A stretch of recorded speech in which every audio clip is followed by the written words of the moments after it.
How many times have you heard the term intimate relationship and immediately thought of sex? You are not alone, but that's actually a huge misunderstanding. In today's video, we are going to explore what intimacy really means and why it's so important to stop confusing it with sexuality.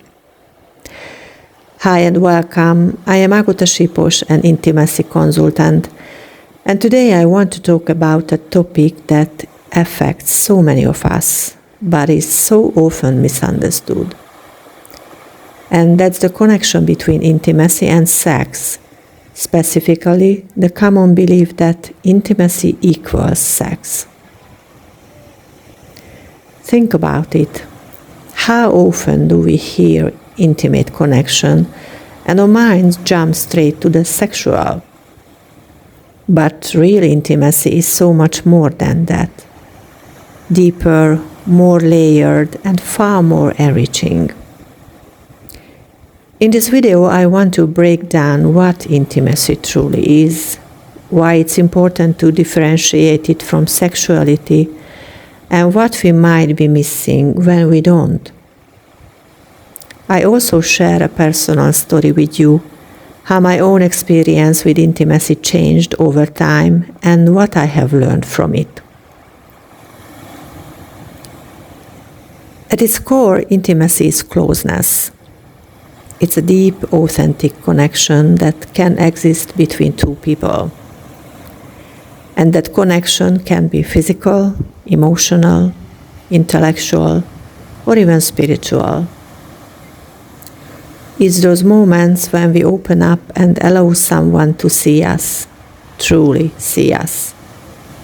Our fears, or dreams, or desires, or messy thoughts. It's when we drop the roles, take off the mask, and just be vulnerable and real. Now, sure, sexuality can be one form of intimacy, but it's definitely not the only one. In fact, sex by itself isn't always intimate. Think about casual encounters where there is no emotional closeness at all. And on the flip side, intimacy can absolutely exist without any sexual element whatsoever. Here is something that's often overlooked. Our deepest intimacy is actually with ourselves. Before we can truly connect with someone else, we need to be able to connect inward, honestly, gently, and consistently. That means being able to notice and acknowledge our feelings, our thoughts, our longings, without judgment. It means allowing ourselves to feel, even when it's uncomfortable. And it means being willing to sit with ourselves in silence, with curiosity instead of criticism. Because here is the truth. How can we expect someone else to truly see and accept us if we are not even willing to do that for ourselves? This self-intimacy can look like journaling, meditation or quiet self-reflection, or simply carving out time to check in with what's happening inside. This kind of inner connection lays the foundation for real, honest intimacy with others. Intimacy isn't one-dimensional. It comes in many different forms. Emotional intimacy, when we can share our feelings, fears, and dreams freely and feel safe and accepted in doing so. Intellectual intimacy, deep conversations where ideas, values, and perspectives are exchanged. You might feel this with a friend after a long, meaningful chat. Experiential intimacy, built through shared experiences, maybe a trip, a creative project, or even getting through a challenge together. Spiritual intimacy, where we connect over life's deeper questions, beliefs, or personal philosophies. Physical intimacy, yes, this includes sex, but also things like hugs, holding hands, touch, or simply being physically close in a non-sexual way. These forms often overlap and strengthen one another, and together they create the rich tapestry of connection that we call intimacy. So, why does it matter if we think intimacy equals sex? Well, first of all, it limits the depth and variety of our relationships. If we only see intimacy through a sexual lens, we miss out on all the other beautiful ways we can truly connect with others. Secondly, it can create pressure on ourselves or in our relationships to seek intimacy through sex, even when what we might need is emotional closeness or meaningful conversation. And third, it alienates people who, for whatever reason, aren't currently sexually active. That could be a personal choice, a life circumstance, or just where someone's at in their journey.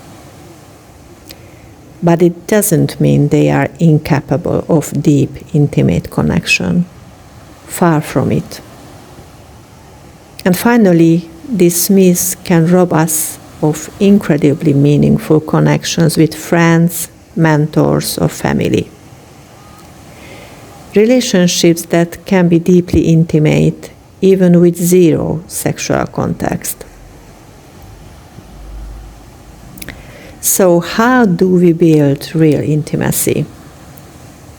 Here are a few things that really help. Start with yourself. Spend time getting to know and accept who you are. Recognize all forms of intimacy, not just the romantic or physical ones. Practice vulnerability. Allow yourself to be seen, even when it feels scary. Truly listen to others. Real intimacy is mutual. It's not just about being heard, but also about hearing. Be present.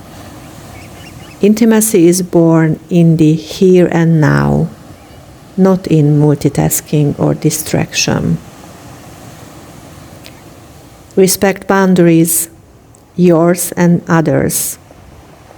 Intimacy only grows where there is mutual safety and consent. Here's my story. A few years ago, I went through a pretty big shift in my relationships. I let go of nearly all my existing friendships, either because I outgrew them or they naturally faded away. They just didn't feel nourishing anymore. I couldn't show up authentically. Something was missing. And for a while, that felt really strange. Like an empty space, I didn't quite know how to feel. But over time, I slowly began to rebuild. Differently, more intentionally. Now I have friendships where I feel seen, where I can show up as I am, and where I am genuinely curious about who the other person is, too. Even though I live abroad right now, I make it a priority to connect regularly, virtually, through voice notes or long conversations online. And those feel just as real and meaningful. If today's topic spoke to you and you would like to take a small step toward building more intimacy with yourself, I've got a little gift for you. Check the first comment under this video. There is a link where you can sign up for my newsletter. And when you do, I will send you a personal piece I wrote about why we often avoid touch. It's one of those hidden blocks around intimacy that no one really talks about. But I think you might see yourself in it, just like I did. If you enjoyed this video, please give it a like, subscribe to the channel, and share in the comments, what does intimacy mean to you? Thanks so much for being here with me, and I will see you in the next video. Bye.